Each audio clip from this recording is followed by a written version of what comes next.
Good morning, everyone. We are going to start shortly, and thank you very much for joining us. I will start off just by introducing myself. And I'm joined by a panel of speakers. So myself, I'm Dr. Lawrence Mbugwa. I'm a senior manager within the infrastructure team at KPMG. I focus mainly on delivery of major projects. My background is in project management and quantity surveying. I've got a panel of speakers that will make presentations as we progress. You can see on the slides there. And I've also got a couple of industry panelists who we shall be speaking with towards the end of the presentations. I will not introduce the presenters at this stage. They will introduce themselves as they come along.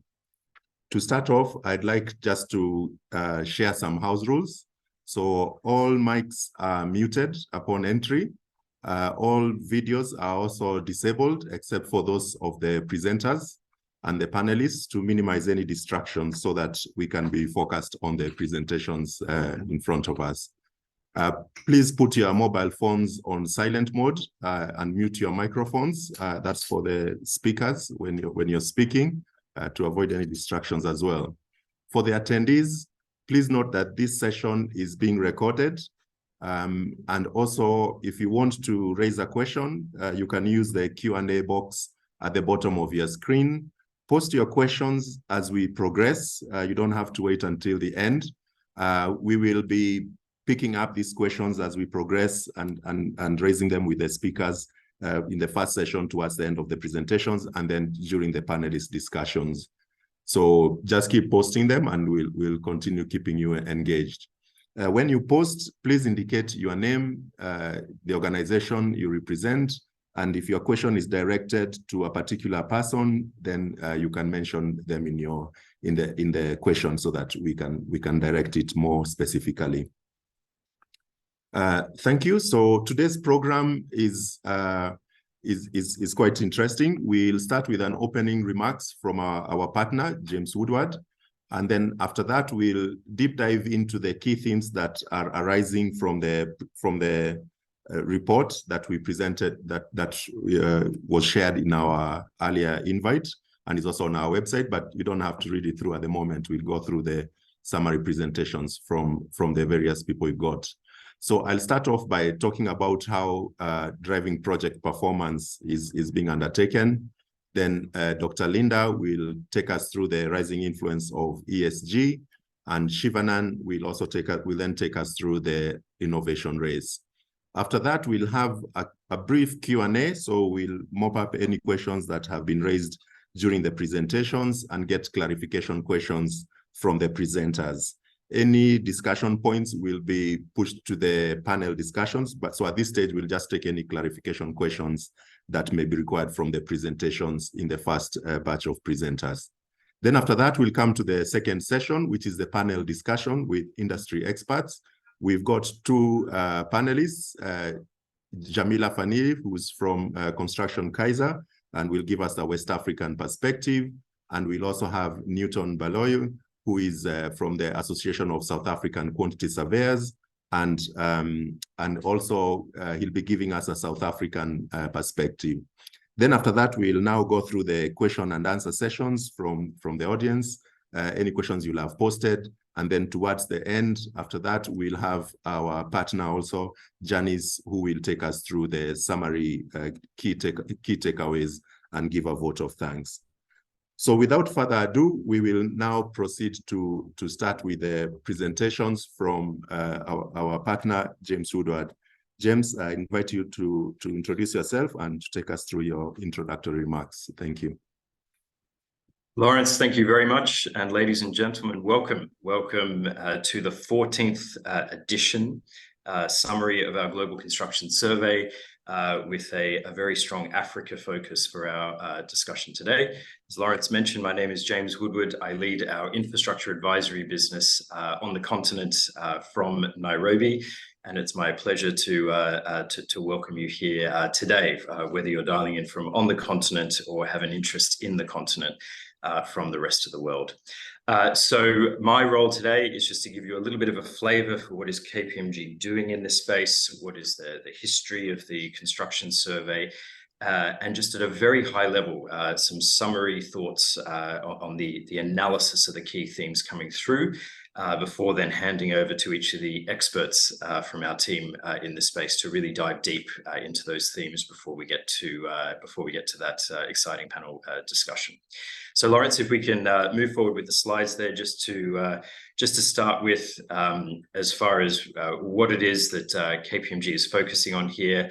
I'm sure most of you would know we're an international firm. We've got presence in most countries around the world, but more specifically on the African continent, the strength of our presence there being across 29 practices across the 54 countries gives us that breadth to be able to service our clients in the building, construction, industries, the broader infrastructure space, and indeed, as you can see on the right there, sort of just the breadth of the sectors that we serve as a firm.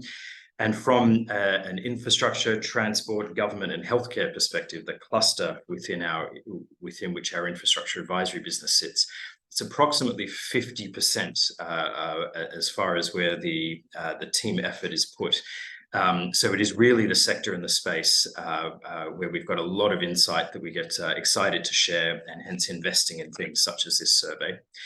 From an infrastructure advisory perspective, our team tries to follow infrastructure projects across the life cycle, from early stage strategy setting, structuring and developing those projects, and then right through into delivery. And delivery is where we really want to focus the discussion today. It is around making sure that the projects that are being delivered, the physical construction, is something that is done on time, on budget, and those right projects really being executed. So very excited to dive into the survey today. On the next slide there, as far as when we talk about that geographical reach, the kind of work that we're doing in the infrastructure advisory space, we have 3 hubs. We have East Africa in Nairobi, we have West Africa from Lagos, and then Southern Africa from Joburg. That our teams work very broadly across this sector, trying to support the implementation of projects in transport, healthcare, energy, general real estate and construction sectors. And it's wonderful to have such a mix of clients joining us today, and hopefully in that Q&A, getting a nice breadth of insights and questions from across the continent as we move forward. On the next slide there, as we move into the survey itself, this is our 14th edition. We've been running it right back since 2005. I was personally first involved in 2012. I'm actually dialing in today from the London office. I'm here for supporting a Government of Kenya delegation, and sitting in the same office where I was in 2012. It's very nice to be back and to see how those major themes in this survey have transitioned over time. It's a really the participation in the survey gives us a nice sort of broad perspective from around the globe. So we've had 267 participants. Generally, and I'm sure a number of you did participate this time around, but this is generally done through focused interviews at CEO level of major engineering and construction firms, but also infrastructure and project owners. So what are they looking for out of the execution of their capital projects? What's driving them? Where are they drawing their concerns from there? And how do we ensure that the capital projects are implemented efficiently? So you can see from the mix there of the 267 at a global level, it's a relatively even match there between the project and infrastructure owners and their perspectives, and those of engineering and construction related firms. From an Africa perspective, when we try to bring that content down to what's most relevant for our continent, we had 45 participants that were answering these questions with an Africa lens, 20 of those from the project and infrastructure owner side, and 25 from engineering and construction. I'm hoping each time we do this, we have slightly more coming through from the continent, and hoping the next time we run it, many of you will be able to participate in building up the strength of that data set as we go. On the next slide here, we're just to give you a bit more of the detail around where the focus is for those that did respond. From an entity type perspective, we do like to try to get as broad participation as possible.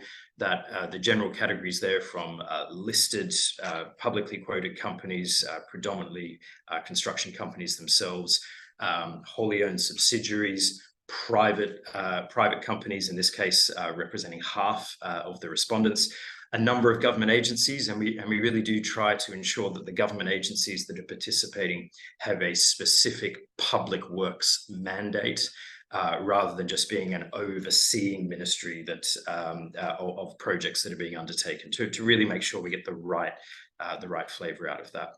And then from an industry perspective, when we talk of infrastructure, we talk of construction, the focus sectors being focused on, as shown there on the left. There are many different players in this space, and we've got the different subsets of data of what are the key and relevant themes for each of those categories, whether you're a financial investor into projects, whether you're on the government side, you're building hospitals in healthcare, industrial manufacturing, whatever it might be. But quite a good broad mix there of different industry sectors as well. And we'll be diving into a little bit of that detail as we go on some of the key themes there. As we move to the next slide, just the final one that I'll go through here is on the key themes that we had coming through at a real macro level. So one of the most important ones, are we generally looking optimistically at where the sector is heading, or is there quite a pessimistic outlook? The last time we ran this, we were sitting right there in the center of COVID. So very happy to see that optimistic mindset now starting to come back through, with 2/3 of participants saying they are either somewhat optimistic or very optimistic.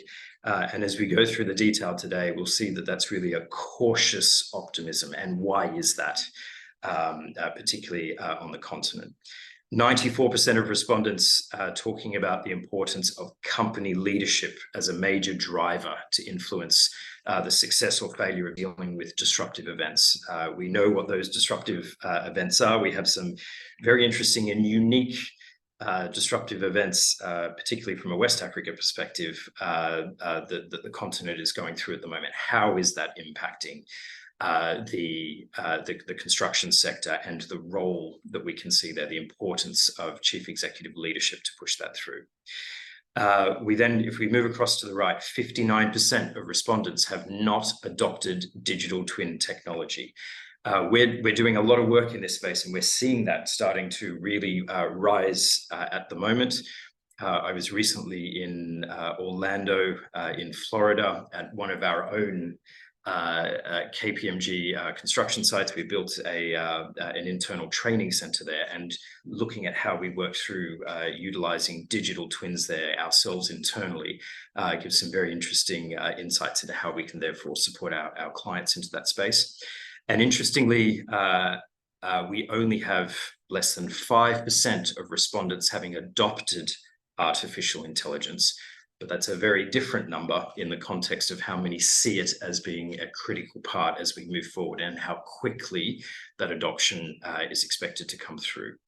As expected, fully envisioning the benefits of ESG, aggressively pursuing maturity and improvement. I think these are probably the expected themes that we would have coming out of where sort of the macro economy is at the moment, looking particularly at the construction sector on so much of this focus on ESG can be attributed into this sector, and a lot of work's being done there, and we'll hear from Dr. Linda and our panelists on what's happening there.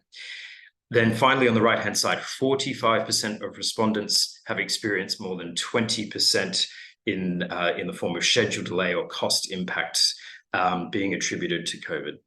We all know that our industry lags what's happening in the broader economy. So during COVID, we were still seeing those capital projects that had been signed up in previous years being stumbled through and trying to execute during COVID.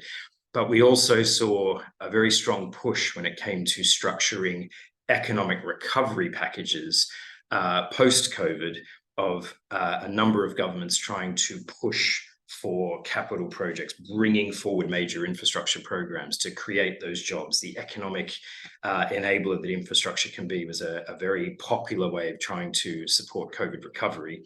So we're seeing a lot of those projects now through construction at the moment, but still having had quite impacts that are a legacy for those that have been rolling through COVID, particularly in the context of some infrastructure projects on live sites taking upwards of 5 years to implement.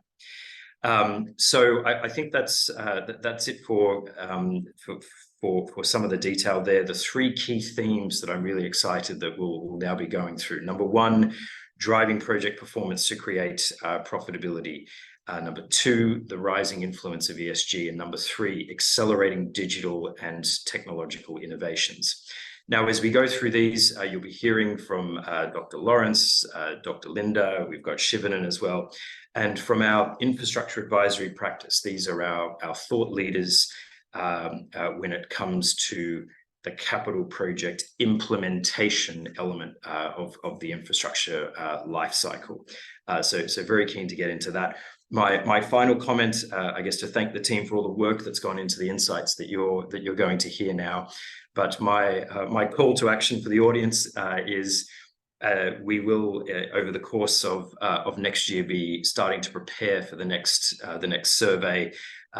We will be sending out the links and opportunity to register to be a participant in having your organizations providing data here.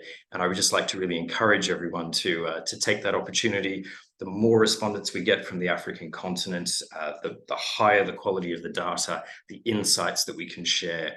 And it's always wonderful to see how those insights can then be utilized to lobby for the interests of the industry and making sure that we're implementing the right projects sustainably and getting them built on time and on budget. So I will hand back over to Lawrence and looking forward to listening in over the next hour and a half or so. Lawrence, back to you. Thank you. Thank you very much, James. Very much appreciated. And thank you very much for your great introduction and overview of what we are going to cover today. So as James has said, I'll start you off by talking through the insights around driving project performance to create sustainable profitability.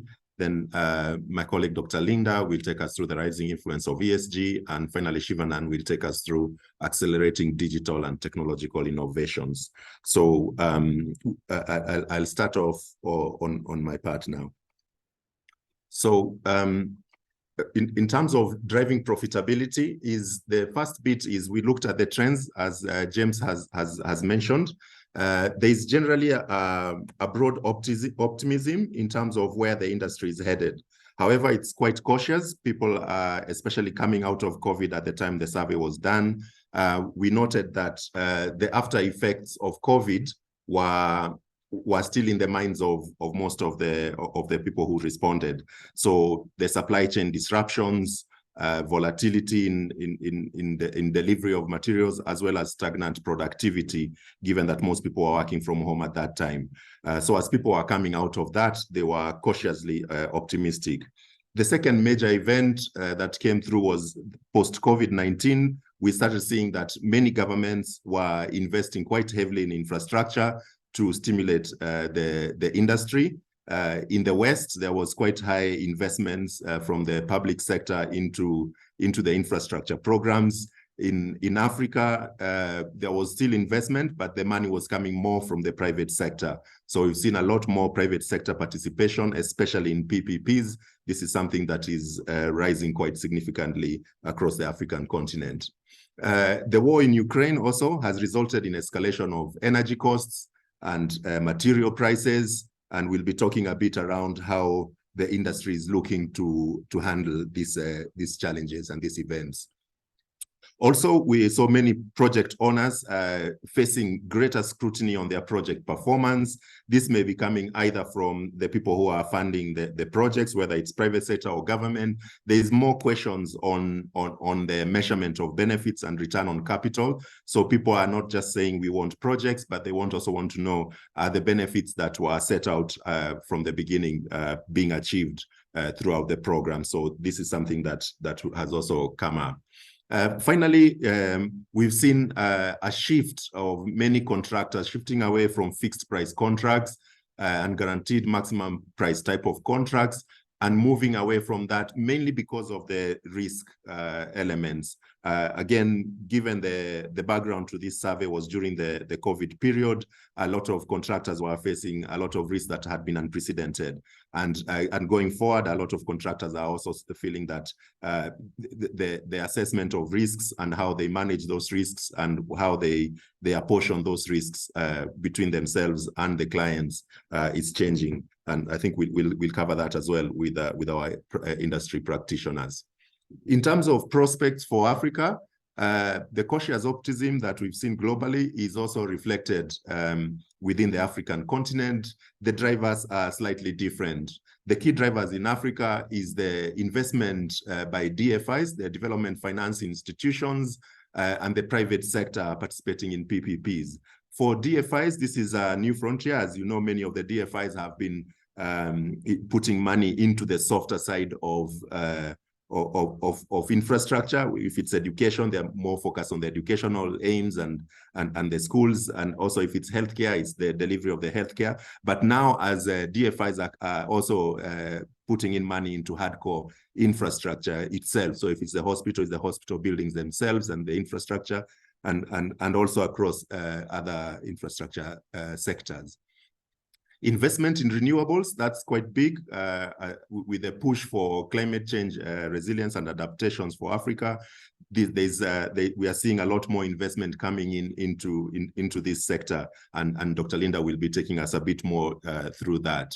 And finally, there is increased capital investment in strategically important sectors. As I mentioned, energy and transportation, we are seeing a lot more investment in that, and mainly around the engineering side of construction rather than the building side. So there's a lot more investment coming in the infrastructure and engineering side of infrastructure.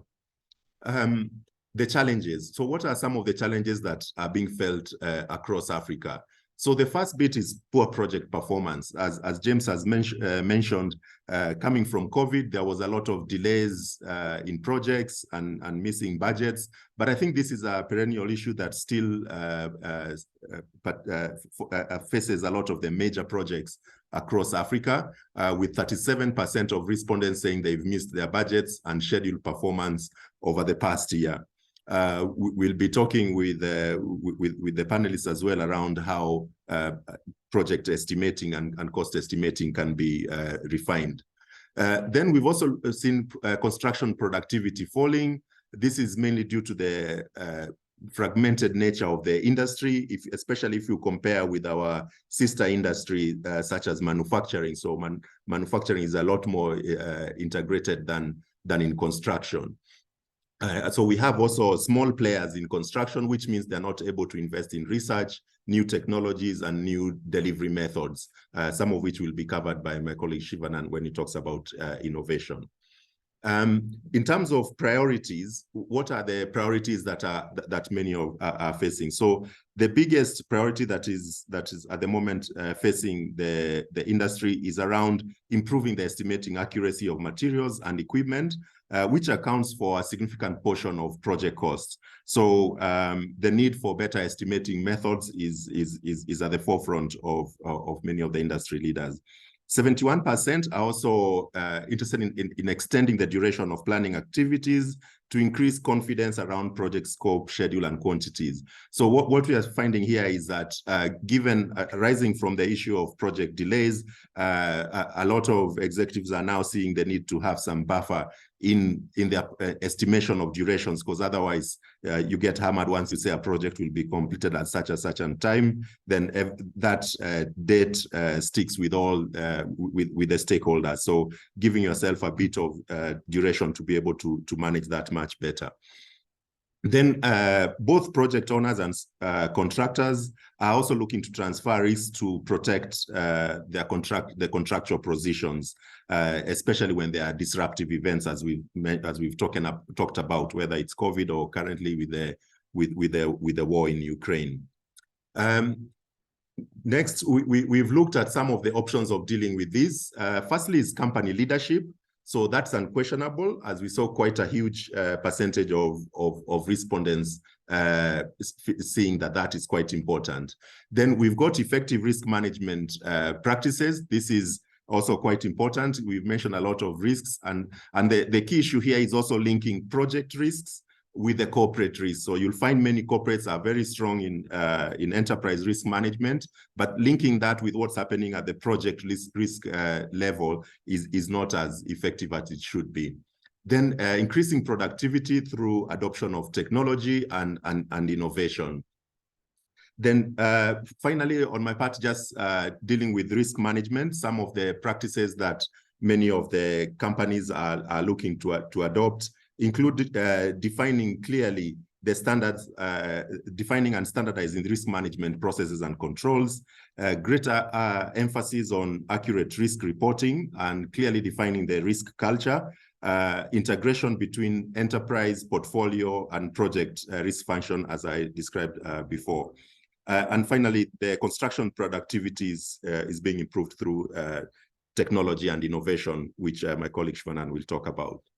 So I'll stop there and invite my colleague, Dr. Linda, to introduce herself and to take us through her section on rising influence of ESG. Thank you. Thank you, Dr. Lawrence. Good morning, good afternoon, everybody from wherever you're joining. My name is Dr. Nkatha Gichuya. I am a senior manager with the infrastructure advisory team of KPMG in Africa. And by profession, I am an ESG and climate change management expert with a background in environmental design and architecture. And with more than a decade, let's say 14 years of experience, both in scientific research of the same policy design and developing implementation frameworks for implementation in the Global South. I'll be taking you through the second set of presentations on the noted rise of influence in ESG from the just completed construction survey. And thereafter, I'll mention just in brief the wider opportunities that we see ESG movement having in the engineering and construction sector.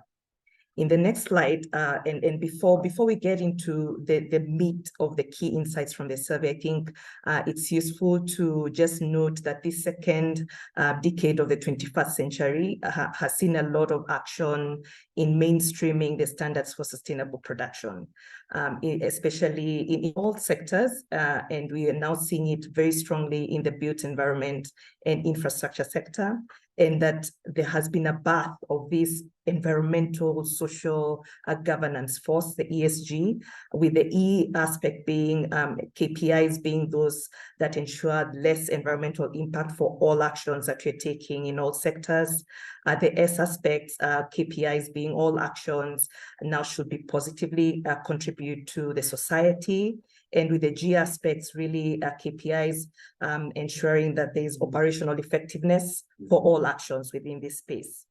In the next slide, you will see that this the enforcement and mainstreaming of ESG has seen a lot of change in project implementation cycles for the built environment and infra. So already, and I know you'll agree with me, how we plan infrastructure is changing, how we finance, how we build, how we operate and maintain, how we invest in infrastructure space is changing. And you see this is mainly to accommodate the various forms of ecological stewardship in the space of climate change action. So in the next few slides, I'll take you through brief insights, 4 sightlines within the survey that show how the trend is taking on in the construction industry. So in this first slide, and compared to the survey we ran in 2021, there's an observed change in the trends of ESG uptake, where we find 54% from the graphs there, 54% of the respondents in 2023 fully envision the benefits of ESG and are aggressively pursuing its maturity in their companies, compared to 18% in 2021. It's a triple increase. While we also see that 37% of the respondents say that they see some benefit in implementation of ESG, that leaving 12% only as a small gap of engineering and construction firms that are still skeptical about its uptake. In the next slide, and also closely connected to what Dr. Lawrence and also James mentioned on the cautious optimism in the industry, we see that ESG compliance demands that were mentioned earlier by Lawrence and the general sustainable production requirements are driving demands for renewable energy and also circular economy projects. And that could partially explain the 66% of respondents who mentioned that they're optimistic about the direction of the construction market, and particularly in a post-COVID context and with a raft of scenarios that Dr. Lawrence has mentioned. I think some optimism is due to ESG mainstreaming. In the next slide, we see closely what our respondents had to say when asked about the benefits their organizations see by realizing and implementing ESG into their capital projects and programs. And we shortlisted top 3 reported benefits. So 50% of the respondents mentioned that ESG presents reputational improvement in their companies. 35% mentioned it presents a competitive advantage compared to other companies, and 32% also recognized that integrating ESG enhances their access to capital funds. Those were the top 3, but I believe in our next survey we'll be very keen and keep an eye out for benefits, closely monitoring operationalizing commitments, especially now with COP28 in the corner. There'll be more commitments, NDC commitments, that will ensure a lot of ESG mainstreaming through our companies. We'll also have a lookout for enhanced project successes, which have just now been mentioned as key ones. In the next slide, and one final observation in the data is not the least, is the difference in views of the respondents. So what we found is that project owner respondent categories compared to the engineering firm categories, how they responded to the question on which of the following ESG trends are most popular for their success. The answers are very different in a way that the project owners seem to prioritize decarbonization as a strategy, decarbonization strategies of, as you see there, 47%, the development of renewable energy facilities, and other project owners prioritize reduction of total greenhouse gases. And then you find these two closely connected to project owners, predominantly E aspects of ESG, while contractors, on the other hand, reported to be most concerned on S aspects. So we find that most of the respondents who are contractors mentioned diversity, equality, and inclusion as a key KPI.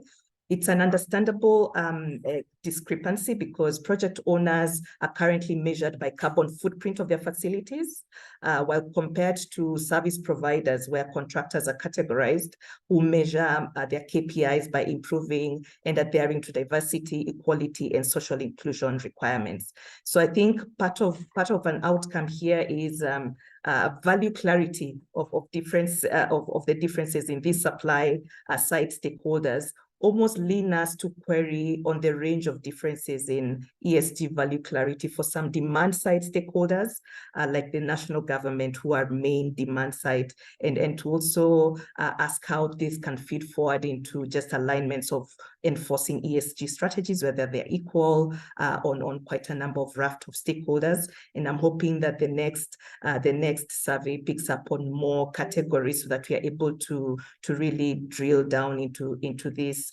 priorities. A top G aspect in ESG still remains adherence to governmental requirements as enforcement of government climate policy becomes stronger. So this next slide that was just flashed, it reflects that ESG service offerings in infrastructure and facility space for firms like KPMG are also changing. You find that the survey, from what you've seen earlier, has presented that ESG is climbing several ranks higher in the construction leaders agenda, and more of these requests are coming through to our desks, be it in assessment, so various forms of temporal assessments, be risk assessment, whether it's direct climate risk like flooding risks, or collateral risk management or decision risk management.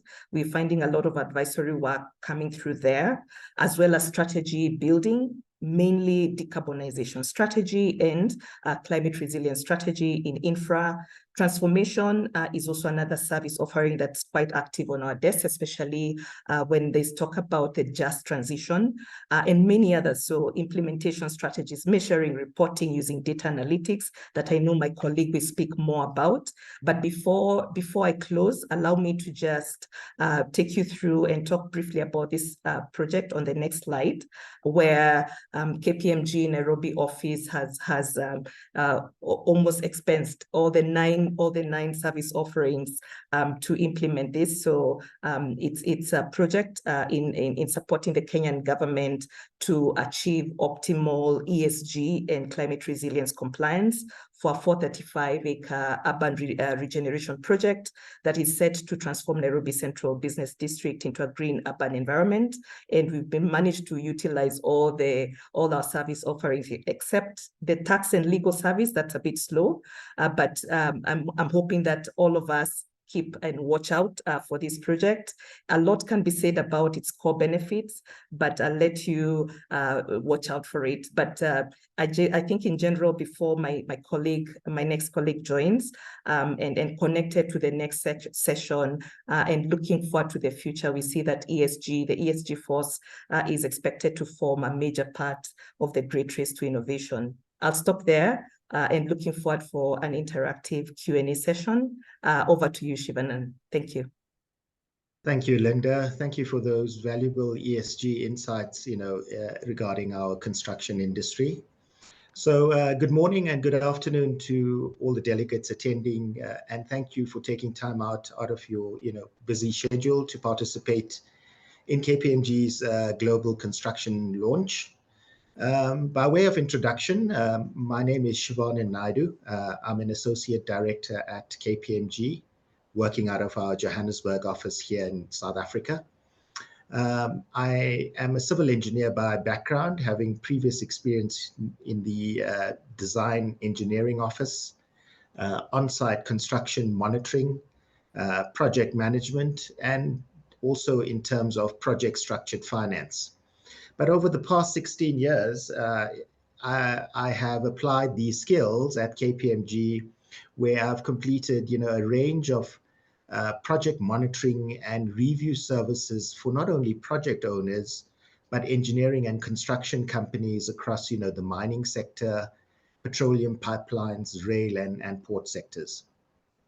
I think prior to delving into, the great innovation race, that's one of the themes of our output of the 23 Global Construction Survey. I just wanted to reflect on some of the South African perspective on some of the items or topics touched on by Lawrence and Linda, and just try and give some connection around what's happening in the South African space in terms of that. So if we look at optimism and stimuli, I think here in South Africa post-COVID-19, there's a strong focus by our government to provide gap financing to the tune of 100 billion rand. And this is basically to take projects, infrastructure projects, to a bankability phase, and thus attract, private sector funding for execution with an intent of leveraging that gap financing 1 to 10. So we're certainly seeing there's stimuli in terms of South African construction sector, in terms of that gap financing. But it's the speed to delivery which is always pivotal, getting these projects to shovel ready.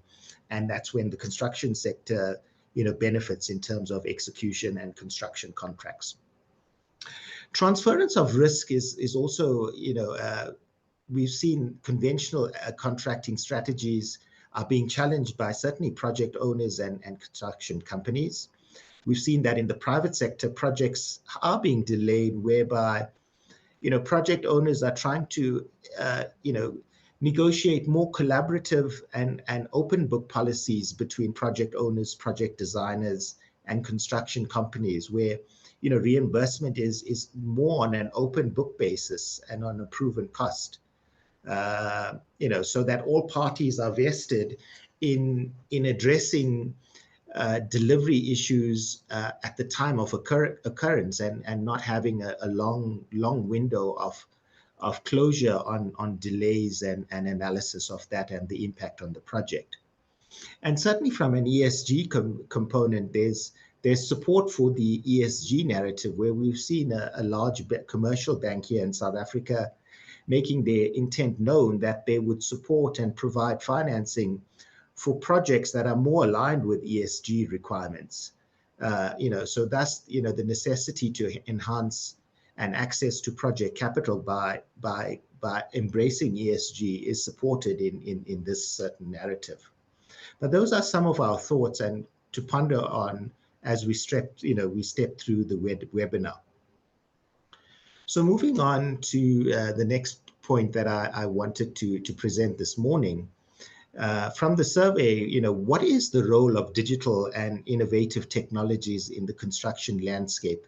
I suppose is the burning question facing, most of our construction sector leaders as we ponder how to overcome continued project performance, adopt a safer or sustainable construction methods, and improve our quality, efficiency, and carbon footprint of our buildings and infrastructure that we eventually develop and leave behind.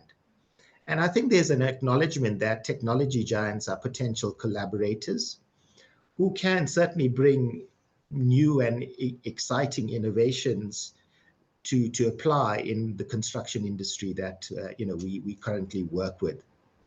So if we focus on the light blue arrows on this slide, in the past, I think the 2017 Global Construction Survey, we took a deep dive into technology and found that it was a construction industry that was embracing building information management systems, or BIM as we refer to it in the market now, data and analytics, and project management information systems. And fast forward to 2023 survey, which is the darker blue markers, what we're finding is overall for the engineering and construction firms, 81% of the respondents are having adopted or starting to adopt mobile platforms, which is up from 69% in 2017. And for robotics process automation, 43% are starting to use RPA compared to the 2017 figure where there was about 10% where it was reported. Having said that, in terms of the adoption, we have also noted correspondingly that a far smaller proportion of respondents are applying these technologies across all their projects. We're seeing 6% for RPA, 5% for 3D printing, and a mere 8% for augmented reality or virtual reality. So this is probably a reflection that with the lack of standards or consistent standards across the industry, the benefits of such innovations are some way off. Admittedly, these applications are for specialized circumstances, but there's certainly an area of untapped potential in adopting those technologies.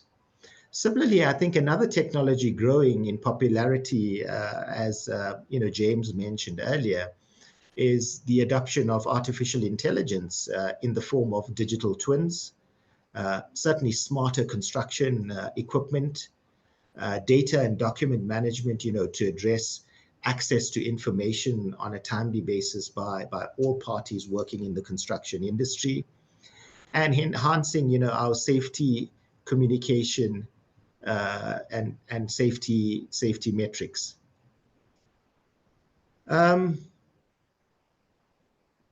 So there's always a question of which technologies have potential to deliver the greatest overall return on investment in capital projects. That is something that's top of the mind in terms of our industry leaders, and making the right technology decisions and investment bets. So the picture has changed a little since we first started the technology discussion in 2017, where in 2017, I think BIM, Project Management Information Systems, and Advanced Data and Analytics were the top 3 respondents or areas of technology adoption. For 2023, we're seeing these 3 items, maintaining their occurrence and involvement in the sector. But having said that, I think the BIM application is observed from more a design point of view in supporting design, and there are functionalities around collaboration that needs to probably be looked at in terms of adoption and making full utility of and embracing its capability. The survey also suggests that there's a lot of untapped and new emerging technology, such as digital twins, as we mentioned, AI, 3D printing, and modular manufacturing. And I think the industry, as mentioned earlier, has mixed record in being over budget, over schedule, which is something everyone in the industry has been striving for decades, to overcome. So it was fascinating to hear how technology is contributing to cost and schedule performance improvement, during our discussion or interview sessions with a number of respondents that we sat down with. In 2023, we noted those technologies of digital twins and modular site manufacturing gaining traction, which suggests that while some forward-looking companies are gaining tangible, benefits on their project performance metrics, others are failing to make the best use of technology to optimize, the impact in terms of their project performance. I think moving on to the last point that I wanted to discuss around modular technology and modular techniques is, I think, at the cornerstone, it resides in terms of some literature or research that Flyberg and Gardner completed out of the Oxford Business School, where they published a book on how big things get done. And in this research, they cite passionate arguments for the benefits of modular manufacturing, which is taking construction, from the site to the factory floor and making use of standardized designs to shave costs and improve quality, to improve safety metrics on site, and definitely speed up construction time, thus saving schedule and costs. So 2023 was probably the first year in our survey where we have started to track, modular and offsite manufacturing. And we were pleased to note that a quarter of the engineering and construction respondents indicated that they are leveraging such approach across all projects. And more than 84% of all respondents say prefabrication is an important solution for capital projects. We noted from the survey that modular construction techniques also have spin-offs and benefits regarding worker safety. We have seen, we have noted responses around, data and analytics being used to predict and prevent incidents, and modular manufacturing techniques applied to reduce, the volume of on-site work, and therefore, congruent improvements in safety metrics, because there's less interface of work on site on high-risk activities. There's certainly, I've seen in the mining industry, smart sensors being used for notification of higher risk activities. So all around, the respondents are starting to indicate they are, for those adopting modular manufacturing techniques, benefits around addressing supply chain disruptions, and certainly in terms of moving these standardized design back to the factory floor, addressing labor shortages on site, which I think many of us are seeing in the industry. So I think globally, KPMG has advised on a range of modern methods of construction, across the education, transport, health, and social sector. Our strategy from a KPMG point of view focuses on, identifying standardized and repeatable processes with physical and tangible outputs for modularization or identification of potential areas where modern methods of construction can be applied. And we would be pleased to follow up with you after this call regarding this capability. So these have been some of the highlights of the 2023 Global Construction Survey, regarding our innovation for adoption in the construction industry. I trust that it's food for thought and allows us to pause and reflect on, to what extent we can extend ourselves to embracing and adopting these solutions on a case-by-case basis, to improve the project delivery metrics, safety, quality, and cost on our projects. Thank you for your time. Lawrence, back to you. Thank you very much, Shivanan. And before we conclude the first half of our presentations today, I'll just have a look at the questions that we've got there. So from Cynthia, we've got a question around Nairobi Railway City and its implementation of the master plan. Before Dr. Linda, you come in, I think I'd like to invite our partner, James, to just give us a response to this. Then I'll come to you, Dr. Linda. James?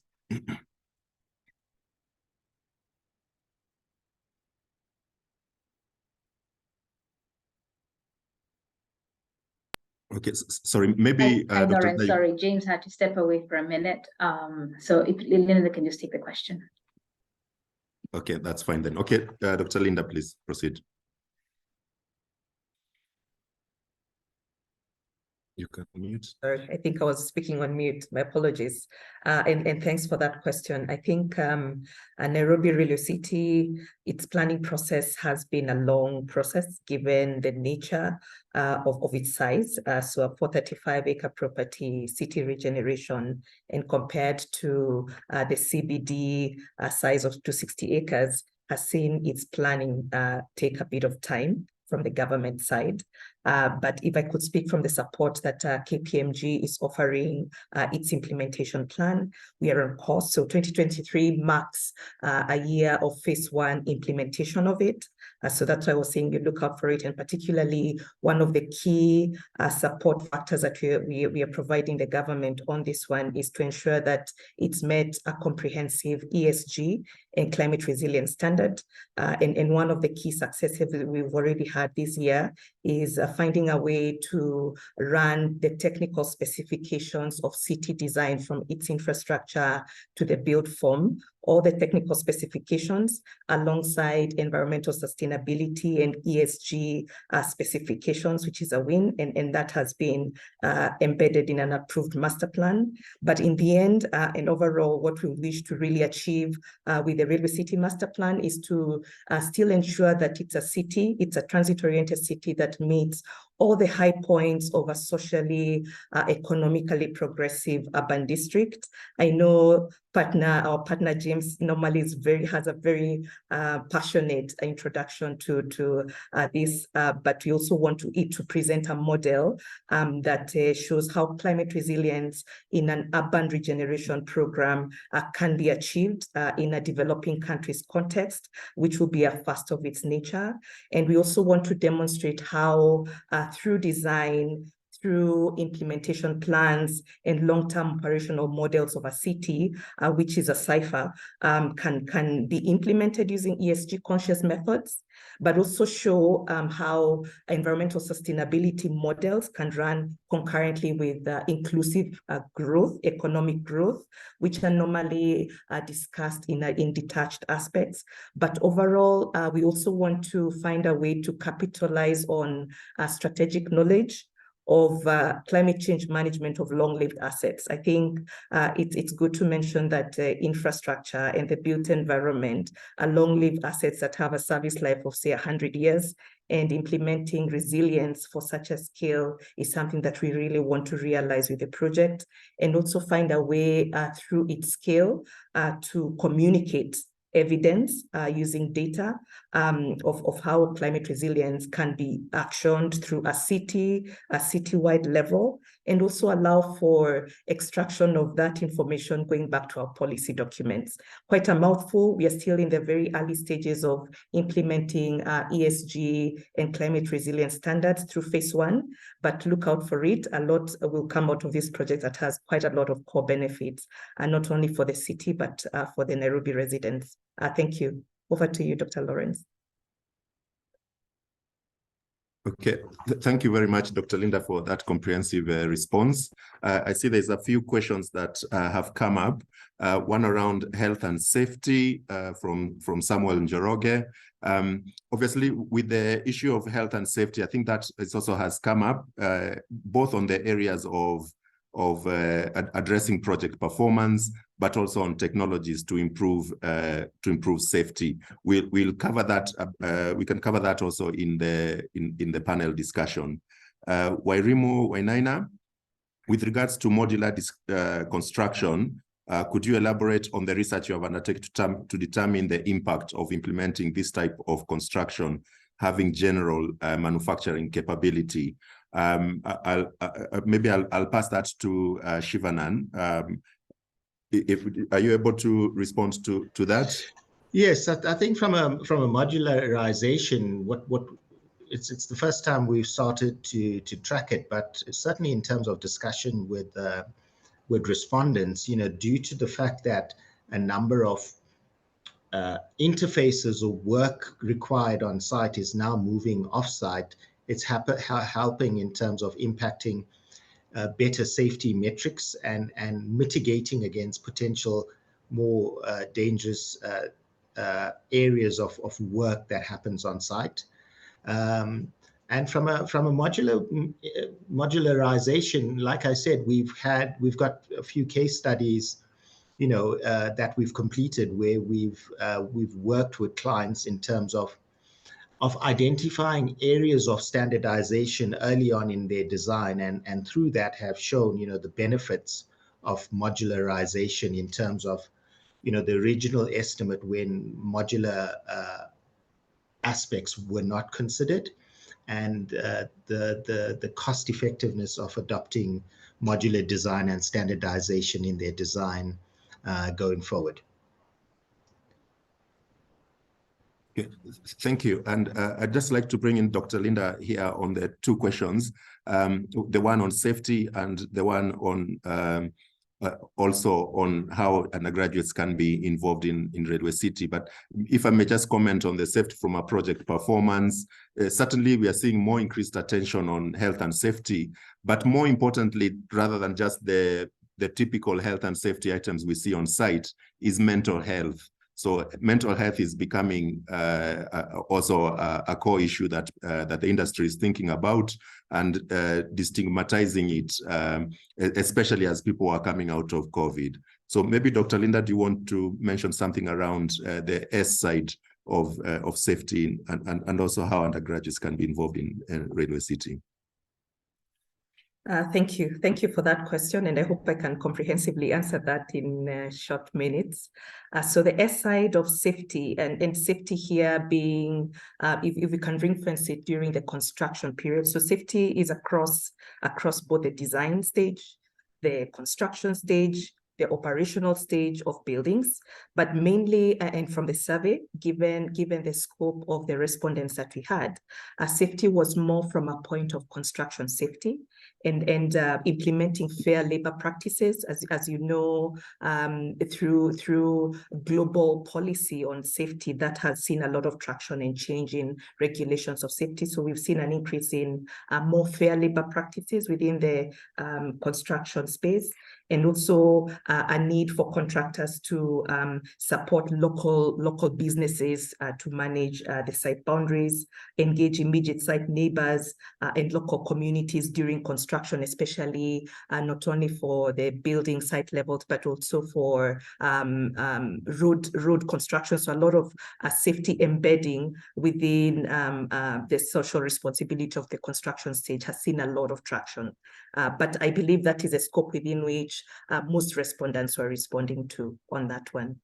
And if I can quickly answer on how other stakeholders can be involved, I think in the preliminary stages of implementation of Railway City, there's a lot of consideration of developing a governance framework, especially to manage our G aspects, a governance framework not only that covers the project design stage, which we've already gone through. We are now in the stages of a project delivery stage, which mainly involves government agencies and local authority through the Nairobi City County. But through the operational, and as we phase out phase one, I believe there will be scope for more stakeholder engagement. And the major stakeholder, of course, in our city being students who are youthful. So we are looking forward to capturing youth capital within the city in whatever capacity. So look out for it. Look out for the S design aspects of the strategy. Thank you. Thanks, Dr. Lawrence. Over to you. Thank you very much. And the final question for this session from Dr. Stephen Mogere. Thank you for your feedback. I will share a link to the global survey in a bit. I'd like now to move to the second half of our presentation, which is the panel discussion. I've got two panelists that are with us today. Jamila Fani and Newton Baloi. Before we start, I will ask them to introduce themselves, and I'll start off with Jamila. Jamila, please introduce yourself and the company you represent. Thank you very much, Lawrence, and I am very happy to be here today. Like you said, my name is Jamila Fani, and I am an executive director in Construction Kaiser. Construction Kaiser Limited is a wholly indigenous construction company. We're 30 years this year, and we have been operating within Nigeria, all states in Nigeria in the past 30 years.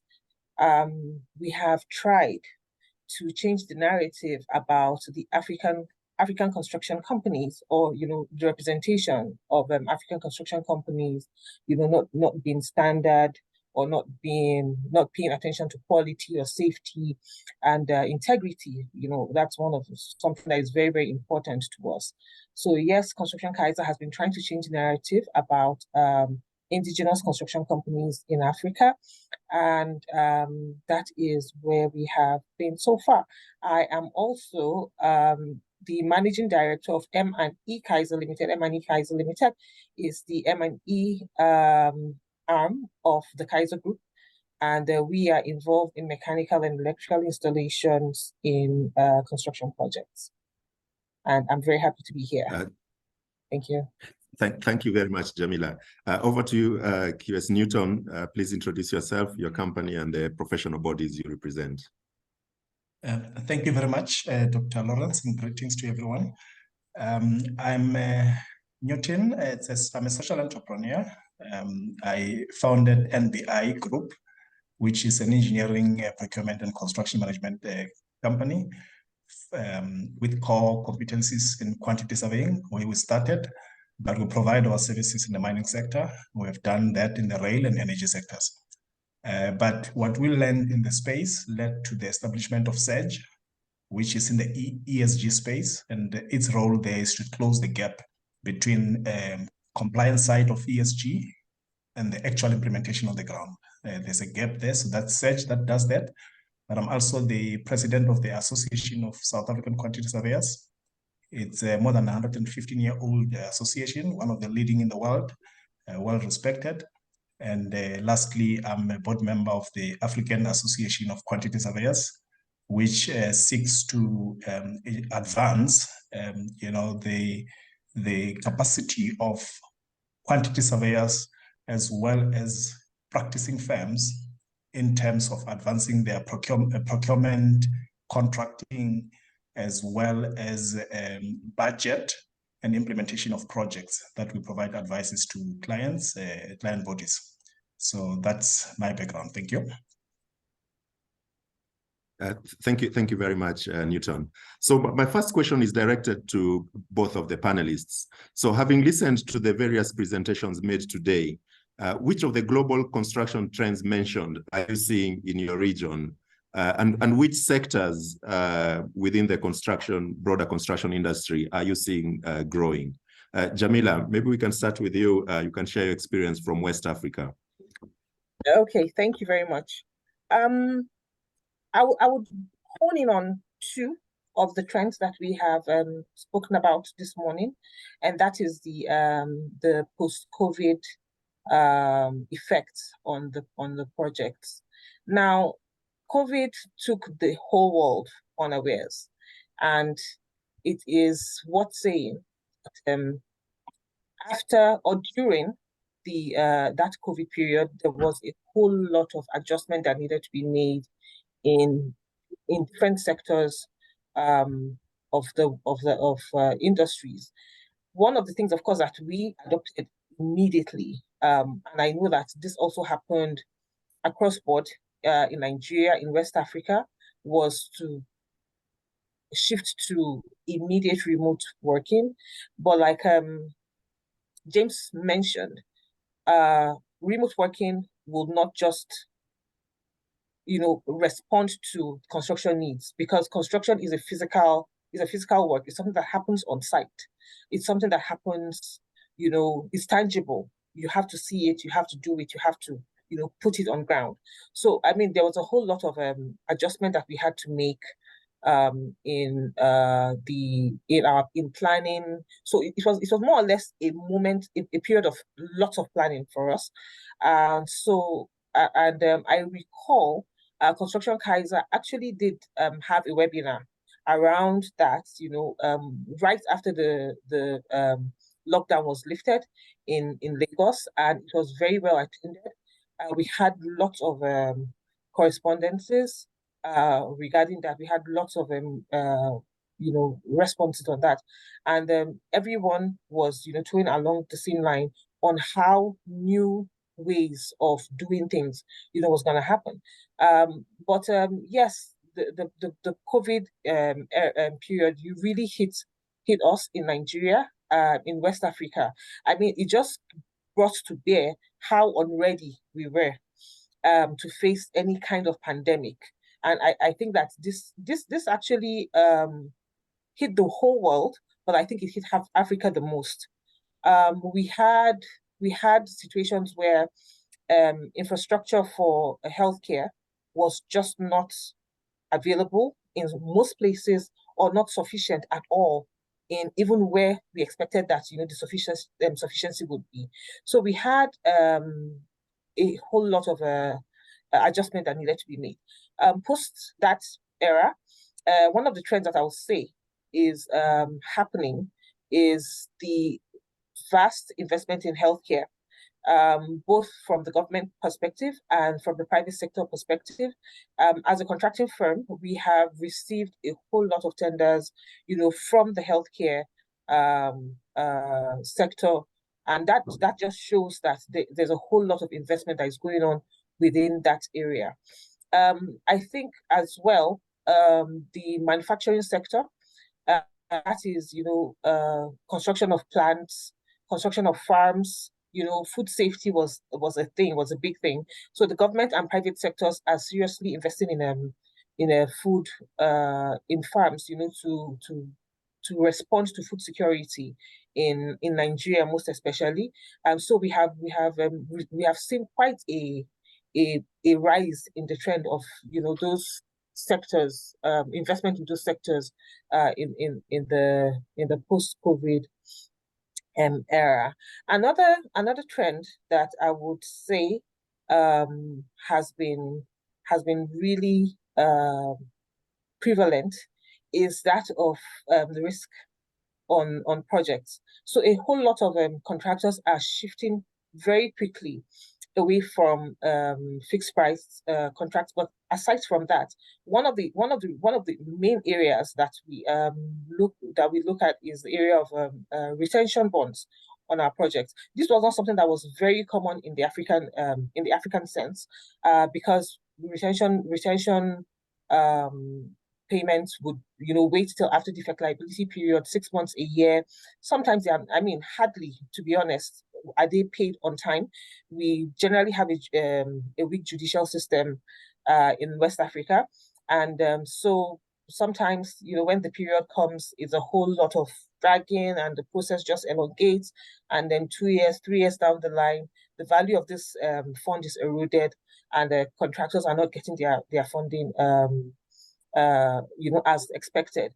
And because the construction industry is one that has a very low margin on profitability, you find that our profitability in construction industry is about single digits. They're usually single digits, and they're even hardly able to maintain the single digit profits. And so whatever it is that is left, that 2.5% after the half moiety has been taken out, it really impacts on the end game, the bottom line at the end of the day for construction companies. So what contractors have been doing in this post-COVID, and sometimes for a very long time actually, is demanding retention bonds, so that the time factor of that payment can be taken care of within that space. I don't know if that is the same thing that's happening in South Africa. I'd like to hear from Newton if any of these things have been repeated, are also occurring in South African zone. Thank you. Yes, over to you, Newton. What are you seeing trends in terms of trends and sectors? The big issue for us that's very clear in Southern Africa is the constrained budgets of governments, and the bulk of the infrastructure investments through private sector. So we are seeing a lot of investments in the mining sector. That is happening in Mozambique, it's happening in Zambia, it's happening in South Africa. There's huge investments in ports in the Mozambican space. The big driver, which is linked to ESG, is energy. Energy is buzzing across Southern Africa. Almost every Southern African country has got an energy project of some kind, renewable energy in particular. Those have been the big drivers. Public sector spending has been very limited. Unfortunately, with those key trends, these are multi-million-dollar projects, and unfortunately, talking ESG, they exclude local participants. So it's been a very difficult market in Southern Africa for an average practice in the continent. Thank you very much. I'll maybe take this opportunity to also draw in our partner Janice. Maybe you can give us an East Africa perspective in terms of trends and sectors. Thanks, Dr. Lawrence, and good morning, good afternoon, everybody. I haven't introduced myself, so I'll just do that quickly, though I'd planned to do it a bit later. So my name is Janice Katut. I'm a partner sitting in Nairobi, and I recently joined to lead our funding and financing practice. So if it comes to trends, then I have to pick up on the financing angle. And I think, like we said in our presentation, we're really seeing a lot of DFIs in this space push and lead the way, particularly around ESG. climate finance is the new buzzword after blended finance, and I think a lot of sponsors are working very hard to see how to meet the required standards, both in terms of mitigation efforts, so decarbonization, as Dr. Linda mentioned, but also on the side of building resilience or adaptation. And so we are, as Dr. Linda said, we've got 9 service areas. We stand ready to support you on that journey. But the main trend really is sort of this shift towards looking at more ESG. Thank you very much. And that leads me to my next question. Dr. Nkatha took us through the 3 forces of ESG that are influencing engineering and construction. Newton, how important is ESG in our sector within South Africa, and how do you see it being applied across Africa? Well, I think the intent of ESG is excellent. But within the continent, I think there's a bit of adjustments that are required. There tends to be a lot of emphasis on the E, which is the environmental. And of course, that's driven by the fact that ESG is investor driven, it's shareholder driven. And that's a gap. So because most of our shareholders are outside the continent for large infrastructure projects, the drive focuses on the E, but the needs of the continent is not so much on the E, not to say that E is less, but it's more on another E, which is economic. So within S, which is social, we tend to focus more on the softer issues and not touch on the economic issues, as much as the social is intended to also include the economic issues. So within the continent, ESG is very relevant, very important, but of priority to us is the economic development of the continent. So we see infrastructure as a catalyst to economic development. And if we don't look at the E, we miss the opportunity altogether. We do want to see infrastructure creating that acceleration in the economy. And the other aspect of the ESG that needs to be looked at within the continent is because of the way it's driven. We see that, and it's already been spoken to earlier, I think Linda mentioned it, that you find that the perspective from an investor point of view is different from the perspective from a contractor point of view. And that is a very important point that must be acknowledged. And one of the reasons for that is that it's driven by a compliance culture, not an impact culture. So you get a lot of reporting around ESG, but not adequate initiatives to make sure that ESG has got impact. We need to measure ESG in terms of the local community person on the ground, not in terms of the ability to access funding because your stats look or your metrics looks fine. So that's the big shortcoming of ESG. And being a professional, the biggest drivers of ESG in terms of impact are actually your professionals. So the professionals, meaning your built environment professionals, engineers, quantity surveyors, all of us in that built environment space, we drive procurement strategies.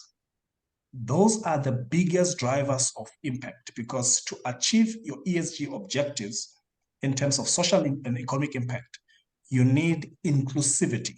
And that inclusivity means inclusion of people in the value chains of the infrastructure we are developing, but also using the infrastructure to unlock secondary economies that are linked to that infrastructure. So we tend to look at ESG mainly from a Western eye, and we miss the real impact that is desired in the African continent. So that will be my comments around ESG. Thank you very much. Jamila, do you want to add anything from a contractor's perspective? Yes, I would. I totally agree with Newton. There's a whole lot of buzzwords, when it comes to ESG, when it comes to sustainability, when it comes to innovation, and technology in construction within the African space. The question that we should keep asking is, what is the impact of these things that we're talking about?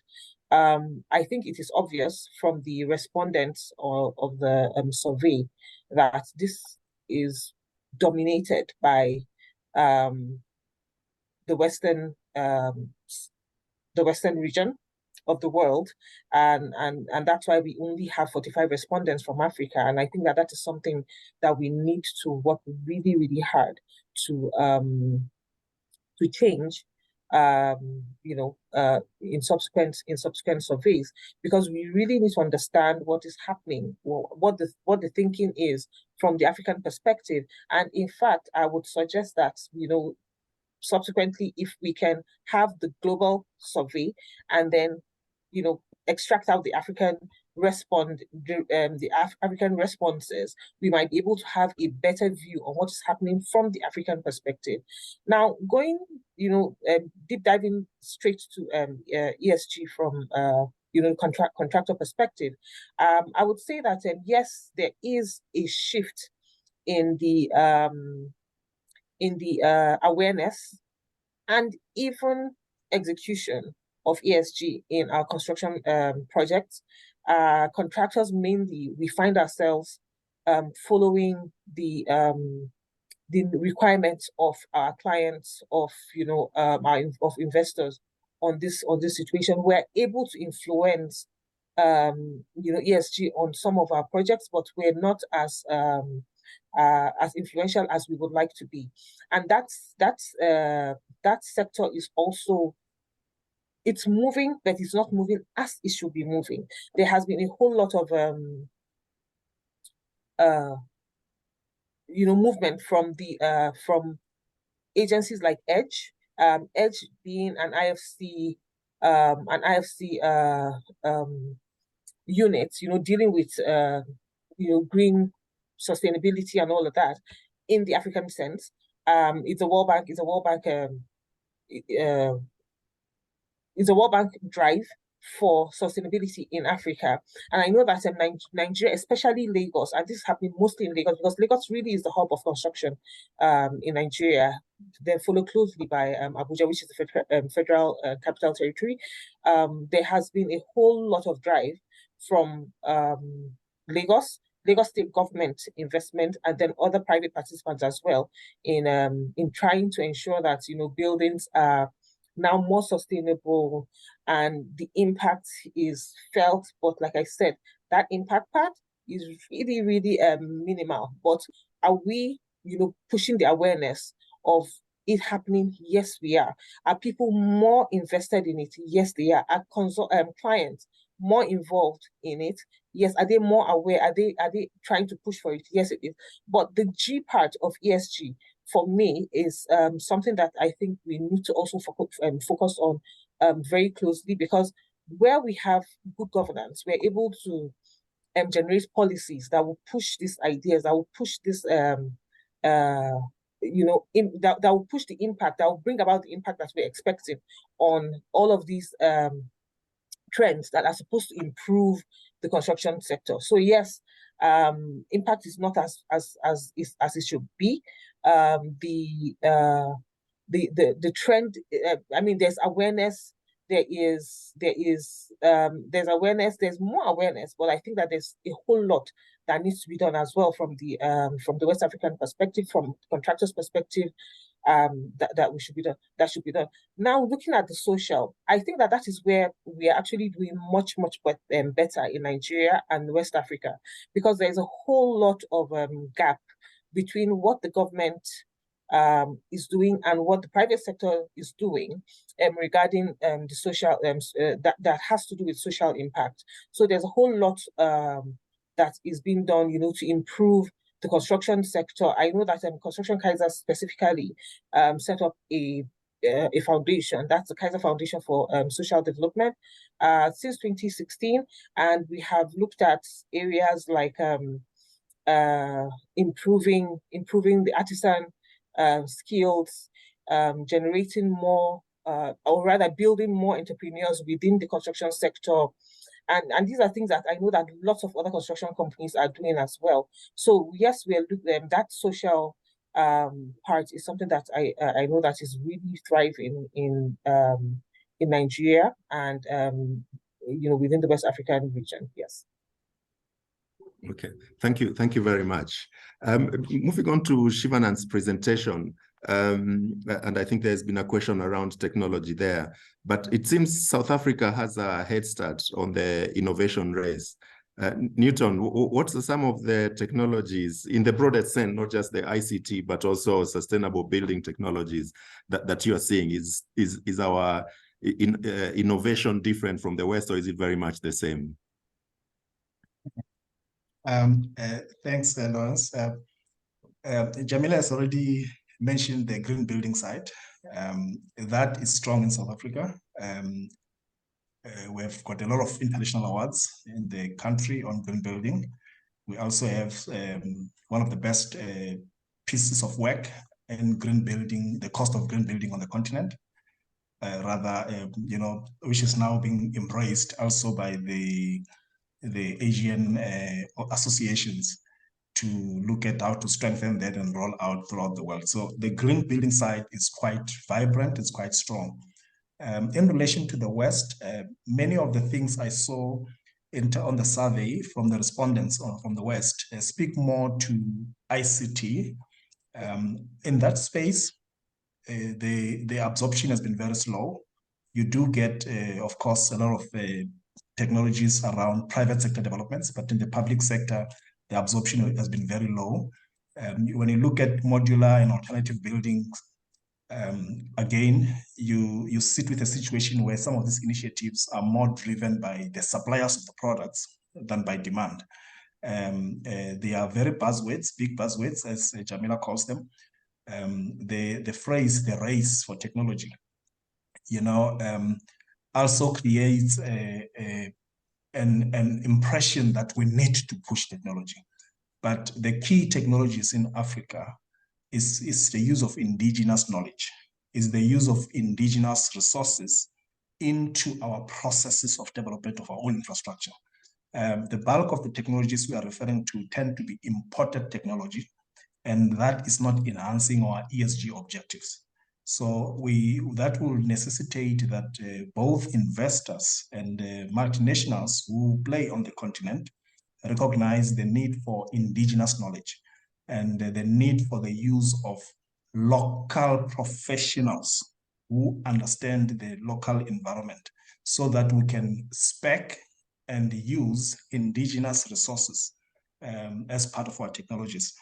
The evidence for alternative technology, I attended a month ago, I had an engagement with an education department here in the country, in the Northern Cape, which is one part of the country here.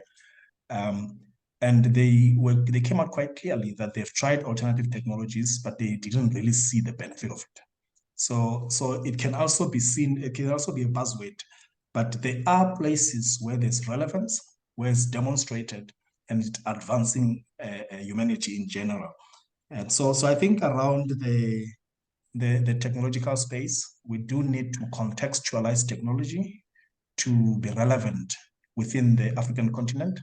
I envisage a situation, where if you look at, for example, alternative building technologies, you attempt to do something like that in a village, they will turn you back and ask you to bring brick houses.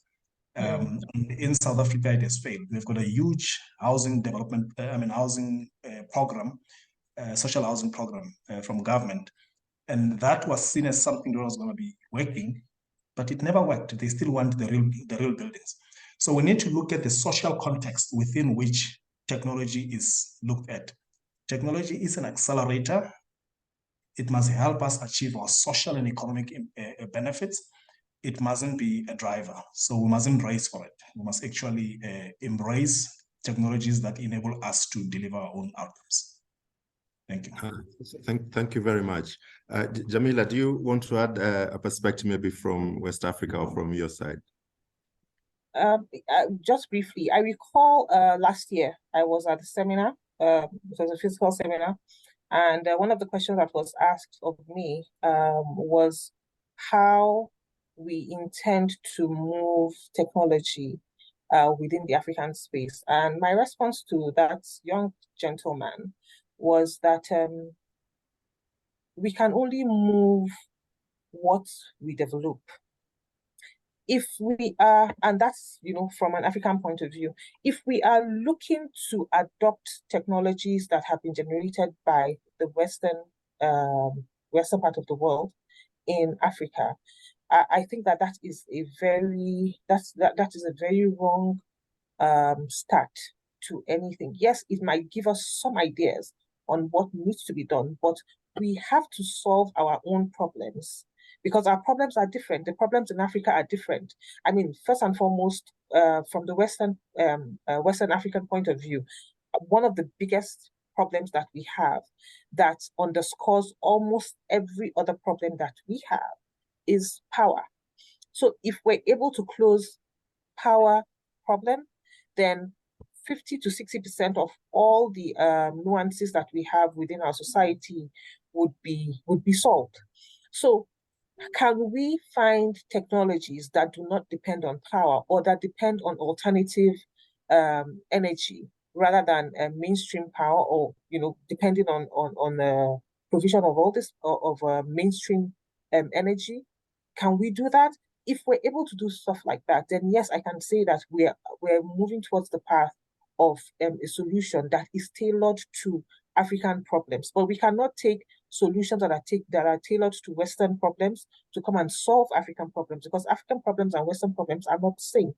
Yeah, but is there a shift in the activities, around technology within Africa? I would say a huge yes. Just early this year in May, there was a conference that was organized by Africa, an NGO that is really trying to push the narrative, on innovation and infusing technology in construction. And it was so well received because that was the very first conference that was happening. This conference happened in Morocco, and I believe that they plan to come to South Africa or Southern Africa. I don't know if South Africa particularly, subsequently. So I think that would be a place for Newton to, come and tell us about what has been happening in South Africa. So yes, the conference was very well received. There seems to have been a whole lot going on, especially in the space of 3D printing. I was quite taken aback that there had been quite some movement within that space. Mostly Northern Africa, Morocco, Egypt, all of these spaces are moving forward, with things like this. But then bringing it down to East Africa too. I know that there has been quite some movement in Kenya as well. Nigeria, Western Africa, we're still lagging behind when it comes to infusion of innovation in construction. But I think that the awareness has taken so much, moved so much ground between the last 2-3 years and now. And I think that it is moving faster because we find a whole lot of youth being more involved, being more invested, and trying to push what they believe needs to move. And I think that there's going to be quite some disruption happening in that space. What we now need to do is to ensure that policies are built around these innovations, and that way the shift can be faster. So yes, I do think that there's hope, when it comes to infusion of innovation in the construction industry. Thank you very much. And it's interesting you talk about energy challenges in Nigeria. I think even South Africa, I know that they call it load shedding. In Kenya, our challenge is on pricing. Everyone is complaining the price of energy is too high. But before we come now to closing this part of the panel questions, before I come to the open questions from the audience, my last question to you, Newton, wearing your Africa Association of Conservators hat, how are you seeing us as professionals, as contractors, or as the industry broadly collaborating more, especially on major projects? We are seeing a lot of international companies coming in to work in Africa, but not as many local companies working beyond their home countries. Maybe tell us a bit more about what you're thinking around collaboration across Africa. Thanks. The energy problems of South Africa will be a thing of the past in no time. There's aggressive investment in energy. So give us 3 years. There's huge infrastructure investments with huge incentives for people who want to invest on the continent, and particularly in South Africa. With regards to the role of AAQS and how we see collaboration, one of the first areas is we need to look at the Agenda 2063 of the African Union. And one of the things that's being advanced there is the Africa Continental Free Trade Area. We have barriers to entry for ourselves to move across different countries. As a professional registered in South Africa or someone in Kenya, if they want to trade in South Africa, there are so many barriers to entry.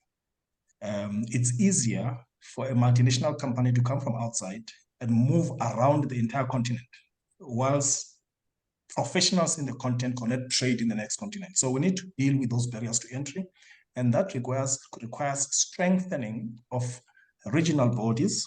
We have our regulatory bodies across the continent, but there needs to be regional bodies such as the AAQS, bodies in different locations that coordinate the strengthening of collaboration between the registration bodies. It's the same with universities. There's no reason why someone who qualifies in West Africa, in Nigeria, as a quantity surveyor that degree cannot be recognized in South Africa. It's illogical. But someone who qualifies outside the continent, their degree is recognized. So we need to look at those kind of barriers to entry for ourselves. But beyond that, we have a lot of small practices. And the multinationals come already with integrated solutions. We do need to look at lobbying our governments to recognize the role of Africans in developments, both advisory, implementation throughout the value system or the value chain. That lobbying is critical. And we also need to look at how, which is one of the things we're looking at in the AAQS, the establishment of robust regional entities that can be advisors of choice to governments, because we cannot do it as individual firms. We are too small to compete with the multinationals. So we do need to engage government and lobby government as regional bodies. Those are some of the big drivers. We do need to also engage the multinationals. They need to see this, the inclusion part within ESG of the indigenous people, the indigenous knowledge. That inclusion, they need to see it as a strategic business imperative. In South Africa, we've got a phenomenon called construction mafia, which was born out of a situation where you exclude local businesses from participating. You threaten your own projects. Yeah. Our core business as such is practically to enable inclusion of local companies. And by so doing, the more you enable inclusion and local participation, the more the money circulates in the local economy. And that's why I emphasize the E or the S to include the E in the ESG, so that you can have local economic development. That is our big driver. So our current models don't enable us to measure the impact in terms of ESG metrics. We cannot measure the impact on the local communities the way it ought to be measured. We measure it for compliance, for funding purposes. So among the things we have looked at is the social return on investment for every rand that is spent. What impact does that have on the local communities?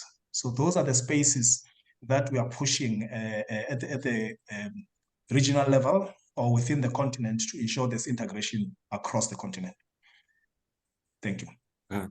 Thank you very much for those thought-provoking comments, especially for our regulatory bodies in being able to be open across the whole of Africa.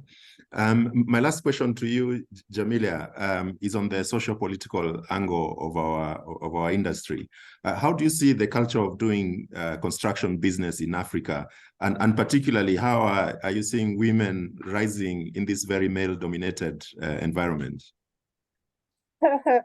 I think Newton mentioned something about construction mafia, I think that in every construction industry, there's a trend, or there's a culture, let me say, that that the indigenous construction companies have to deal with.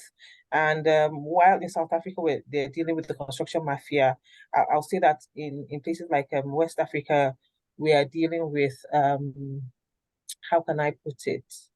We're dealing with sustainability. That sustainability of our industry, of our indigenous industry. When I introduced myself, I talked about Construction Kaiser being an indigenous construction company and trying to do things differently. Because there is this notion that, you know, as a construction company, there's some expectations that we as an indigenous construction company, there's some expectations on you when it comes to getting favors or getting projects and all of that. And that is why Construction Kaiser has taken integrity as one of its major tenets. And we do not compromise when it comes to that. The moment we do not know how to play in areas where integrity has to be compromised. So we tend to be the outlier when it comes to situations like that. And this is something that is very, very prevalent in the Western Africa. If you are willing to play ball, then you know you can get all the contracts that you want. But if we have been able to survive for 30 years within this space, then I think that all that is required is just the will from other indigenous contractors to toe the same line, and I'm pretty sure that you know, one after the other, all of these kind of vices would be eliminated, or at least would be reduced to a large extent. So that is something that that plagues you know, the culture of construction in West Africa, and I think that you know, we just have to be decisive in ensuring that we reduce it to the barest minimum or even eliminate it completely. When it comes to women in construction, I dare say that it is not an easy space for us to play in. In 2021, there was about 16.3% women participation in the construction industry. And I can tell you that this is a leap from, say, 5 years ago, where it was about 5.8 in Nigeria specifically. And this is because we still live in a very patriarchal society, and we believe, I mean, there's this belief that it is only men that can do, you know, construction-related activities. But I think that when women are given the chance, we can also prove that, you know, we're able to, you know, pull our weight, you know, within this space. Bringing it home, Construction Kaiser has 50% women representation in management right now, and the chairman of the board of directors of the Construction Kaiser company is actually a woman, and I think that is giving a lot of hope to you know, to young girls out there and to young undergraduates, and they can see that there is something that they can do when they come out of the university and, you know, get gainfully employed within the space. And again, one of the things that we also try to do, especially when it comes to representation in the Kaiser Foundation programs, is to ensure that we have specific percentages for females, you know, to participate and prove themselves worthy of, you know, being within that space. So it's not an easy. I don't want to tell you about all the experiences that I have had personally, you know, to prove myself or to, you know, within this space, within, you know, the 18 years that I've been in this industry. But I know that it's something that is changing very, very quickly, very, very swiftly, and I hope that, you know, the change is going to be more noticed, you know, in the years to come. Thank you. Thank you very much, Jamila and Newton, for your valuable insights from the industry. I'll now take a couple of questions which have been posted in the chat box here. The first one I'll take is from Susan Araka, housing expert from UN Habitat, and this is around affordable housing. Maybe before I give my comments on affordable housing in East Africa, I can pose it maybe to yourself, Newton, first. How are you dealing with affordable housing in South Africa? Well, there's a mix of things. Apart from the government-driven program, which is basically to provide social housing at affordable cost, actually as a grant to a certain bracket. There is another bracket we created, which is blended financing for housing. We call it the FLISPs. In that section, it's a blending of government funding with private sector loans to certain categories of in terms of affordability. What has been tried in terms of affordable housing is to use alternative building technologies. You know, socially, it's not been easily accepted. So we have to focus on what we have. So within that, government finances, when you submit proposals, one of which we just received an interview about 2 weeks ago, we submitted for 800-hectare development, and the government funds the infrastructure if your proposal has got an element of social housing in it. So to the extent that they've got social housing, you can blend now government infrastructure with private sector funding to enable large infrastructure development to take place. The big issue is always density, and we do both the standalone houses and the walk-ups, which enables us to, you know, your in terms of your ratio of infrastructure requirements to the number of people, you need to have more people in a locality to minimize the cost of infrastructure. So there's a blended finance model between government and private sector that enables that whole thing to be sustainable. The big challenge comes with how you sustain and maintain those developments post initial capital, because some of the walk-ups and all those sectional titles need to be maintained by someone. So the body corporates and the communal structures to operate those facilities and ensure that rates are paid we've got laws that don't allow people to be evicted. You then sit with problems in that space. Thank you very much. Maybe Jamila, you can give us a West African perspective on affordable housing. From the West African perspective, the one question that I would like to ask is there anything called affordable housing, actually? When, for some reason, because of how quickly the inflation is rising in the west of Africa, and how, you know, other world forces, other economic forces are pushing the value of, you know, the currency, you know, lower and lower as it shouldn't be, you find that more and more people are unable to afford the barest minimum when it comes to housing. There has always been a deficit of housing in the West, and I think that as at 2020 post-COVID, we had moved from 17 million deficit in 2016 to about 21 million deficit in 2021, and that deficit is still rising. Yet on a daily basis, we are seeing mass housing that is, you know, right, coming up, you know, here and there, and yet people are still living under the bridges. People are still living below, you know, how they should be living. So yeah, there is a huge deficit in affordable housing. But what are we doing, you know, to close that out? There are quite a number of PPPs, that's public-private partnerships, that is going on between government and the private sector to be able to close this out. We have some some philanthropists that are coming into to the country to invest in such endeavors, combining with the input from the government, for the easier easier factors of construction, the land, the infrastructure, just like what Newton was talking about. But implementation is really low.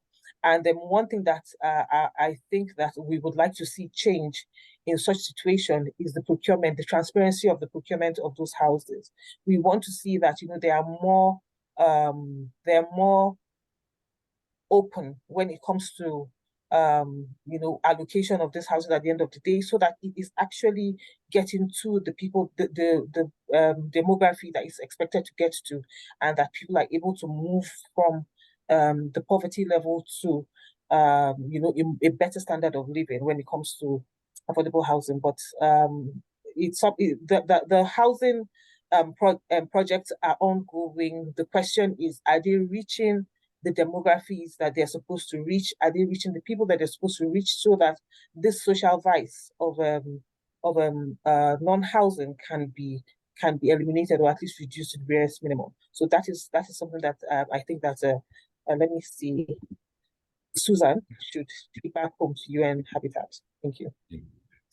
Thank you very much. And I'll just invite Dr. Linda maybe to give a brief response from an East Africa perspective. Thank you. Thank you for that question, Susan. And I think I'll start from, I really liked how Jamila started with it. What is affordable housing? It almost shows as if it's a term that has a lot of imprecision and different interpretations across the continent. And also from Newton, what we could pick was there's a lot of action in the affordable housing space, either through government policy, financial institutions. And the key question that you ask, Susan, from UN Habitat is how do we capture such data and statistics from a global lens? But I'll begin from a point of the end game of how we would want to use that data. Maybe that would help us refine what sort of framework we could pick from that, because you find affordability and affordable, we are not quite sure about what an affordable price range is. In the African continent, not only within the country. So what are the ranges of various affordable housing markets? And as well as what are the affordable housing typologies? Do we have a single typology or more than one? And also what is affordability with respect to especially Africa's different income strata? Because there's affordability for low income strata and affordability for high income strata. How do we navigate that in the continent? What is affordability with reference to our culture, which is quite strong? And I really like the point that Newton brought home on the S bit of ESG, that ought to capture our social structure and our cultural values and how we build in the country. So what is affordability at that lens, especially in Africa? And what are the policies then that facilitate such lens of affordable housing then in the continent, after we've answered that, as well as in an active discussion, especially in the East African continent context, is how do you price it? What is the budget share that should go to affordable housing, which is a very motive discussion there. And then what are the roles of various institutions? What are the roles of institutions as ourselves as consultants? What are the roles of financing institutions? So those are all the questions that fly around a very actively discussed space that is not well defined. But I like the question that you posed, Susan, on the need to have a global feel or a global way of capturing this data. And there's a way in a way that you're able to capture the heterogeneity of housing across the continent. But I believe it will require a framework that captures the entire of the housing submarkets. If you're able to capture the construction submarket of housing, I think that would be an interesting data lens. If you're able to capture as well the rental housing submarket, which is quite active. If you're able to also capture the asset the asset sub-market, which is very separate from the rental, and also the stock adjustment market across time. I think if you're able to have such a tool, which I believe you and Habitat could put together with our support, I think it will be necessary to really define what affordable housing is in the country, in the continent, as well as globally. Thank you. Thank you very much, Dr. Linda. We are running out of time, so I'll just take the last question, which is from Robert Hutchinson from Control Risk around blend and finance. And I will pass this to Janice, also Janice, as you come through to our final session around the closing remarks. So maybe you can respond to Robert, and then we go to the final session. Thank you. Yeah, sure. Thank you, Dr. Lawrence, and thank you, Robert, for your question. I began to answer it in the chat, but I'll just very quickly repeat the question, which I think was sort of what is stopping all those large global institutional pools of capital from coming into Africa to fund projects. And I think it's really the risks that sort of prevent this from happening is one, obviously currency risk. Investors expect a dollar return, and infrastructure projects have local currency revenues. So there's always somebody who has to take that currency risk, and that tends to stop projects. The second thing is really the need for scale. So these investors typically need projects at $100 million and above, and not many projects fit that profile, certainly not the indigenous ones.